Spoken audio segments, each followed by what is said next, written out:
नहमदुहु व नसल्ली अला रसूलिहिल करीम, अम्मा बाद। अज़ीज़ तलबा व तालिबात, अस्सलामु अलैकुम व रहमतुल्लाहि व बरकातुहू।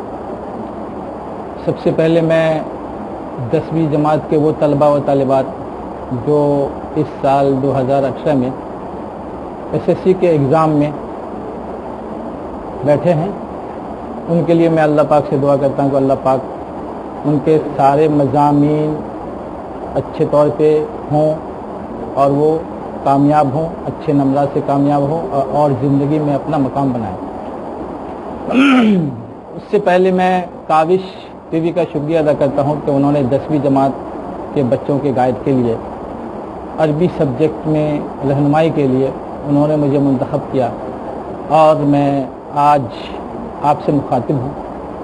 कल दोपहर में अरबी का सब्जेक्ट है आपका, और आप बिल्कुल संजीदा हो जाएं और बिल्कुल मुतमईन हो जाएं। सुकून से पेपर आप दीजिए, पूरे तौर पे संजीदगी से तैयारी कीजिए, मुश्किल मत समझिए। और ख़ास तौर से मुझे तवक्को है इस साल कि 2018 के बाद 10वीं जमात का सिलेबस चेंज होने वाला है, उसका निसाब बदलने वाला है, और जो सिलेबस इस साल का है 10वीं जमात का वो ये लास्ट है ये।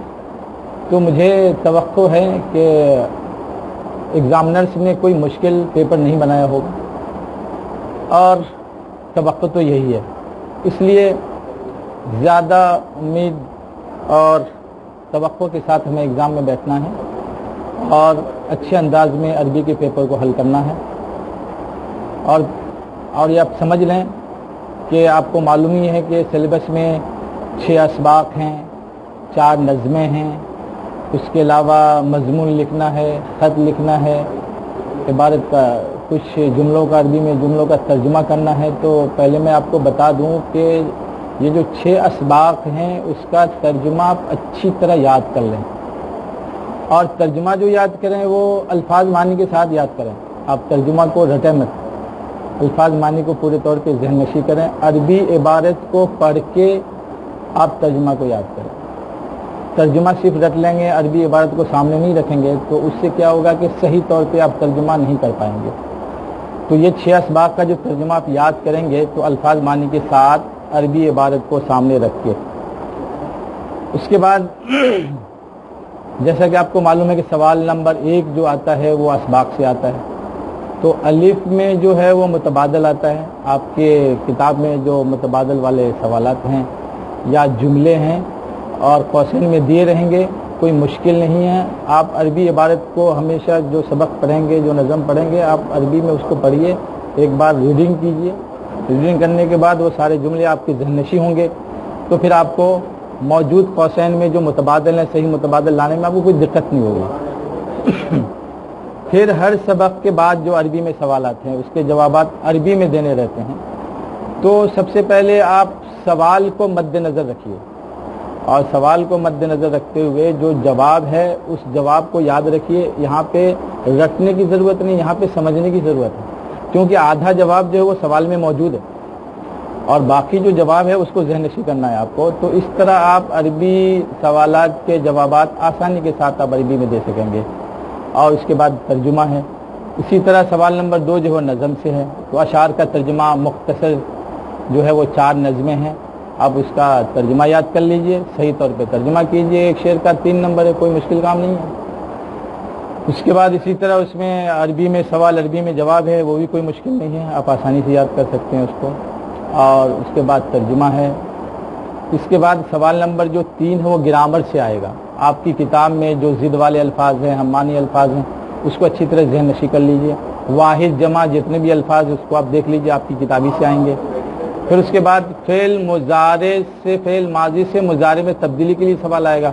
उसमें आसान तरीका ये है कि वो 3 हरफी लफ्ज़ रहेगा, उसके शुरू में आप या बढ़ा दोगे तो फ़ेल मुज़ारा हो जाएगा, कोई मुश्किल काम नहीं। 2-3 अल्फाज होंगे, फ़ेल माजी से मुज़ारे बनाना है, उसके शुरू में आप या बढ़ा दीजिए, उसको ज़बर दे दीजिए, वो हो जाएगा फ़ेल मुज़ारे।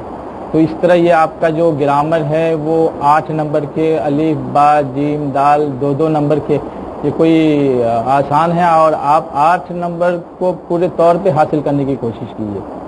सवाल नंबर 4 में मजमून है।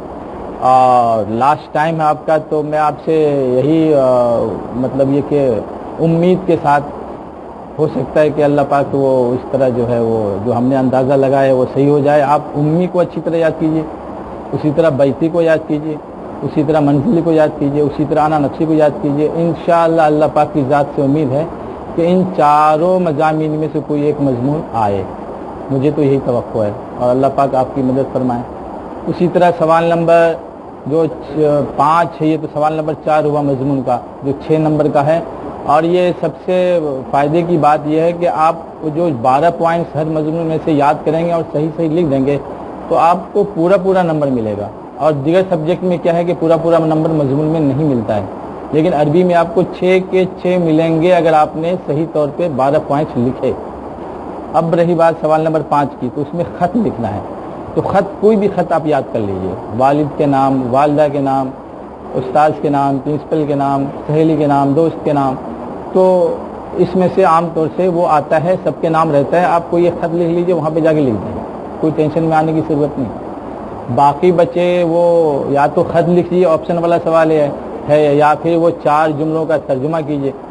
تو اس سے پہلے مطلب بچوں کو ہم بتاتے ہیں کہ وہ 8ویں میں جو 2 اسباق ہے، پہلا اور دوسرا سبق، اسی طرح 9th میں پہلا اور چوتھا سبق، اور اس میں 10ویں کلاس میں پہلا سبق، اس میں سے جملے آتے ہیں عام طور سے. لیکن آپ کو وہی جملے آئیں گے جو عام طور سے آپ کی زبان پہ رہتے ہیں، آپ سنے ہوئے رہتے ہیں، جیسے اذان کے کلمات ہیں، کلمہ طیبہ ہے، یا اس طرح جو دعائیں ہیں، تسبیحات ہیں، وہ سب آتے ہیں. یا آپ کی کتاب میں جو پہلے سبق میں چھوٹے چھوٹے جملے ہیں اس کا ترجمہ کرنے کے لیے آئے گا. بہرحال 4 جملوں کا ترجمہ کیجئے یا پھر آپ خط لکھیے. خط لکھنا زیادہ آسان اس لیے ہے کہ آپ یاد کر کے جائیں گے، اسی خط کو لکھنا ہے بس. اور تو وہاں پہ آپ کے لیے آپشن ہے، آپ خط لکھو. اگر آپ 4 جملوں کا ترجمہ صحیح طور پہ کر سکتے ہو تو 4 نمبر لکھو. 4 نمبر والا وہ جو عربی کے جو ترجمے ہیں وہ آپ کیجئے. تو اس طرح سوال نمبر 1 جو ہے وہ 12 نمبر کا ہوتا ہے، سوال نمبر 2 10 نمبر، سوال نمبر 3 8 نمبر، سوال نمبر 4 6 نمبر، سوال نمبر 5 4 نمبر. اس طرح کل ٹوٹل 40 نمبر کا یہ پیپر ہے آپ کا.